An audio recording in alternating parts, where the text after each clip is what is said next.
In this video, I will guide you on how to use Gemini Omni.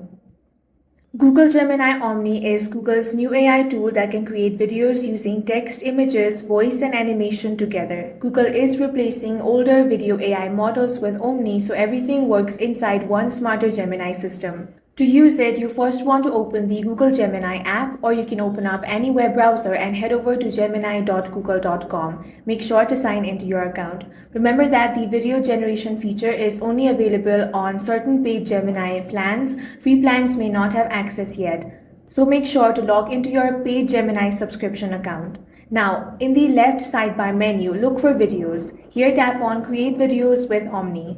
Now you can type your own prompt, use ready-made templates, or choose video format options such as YouTube format, TikTok, or vertical format.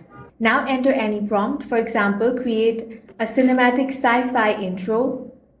Now wait for some time until the video is generated. The AI can generate visual animation, voiceovers, motion graphics, short educational or cinematic clips. In this way, you can easily use Gemini Omni. That's all for this video. If you found it useful, make sure to hit the like button and subscribe for more videos like this.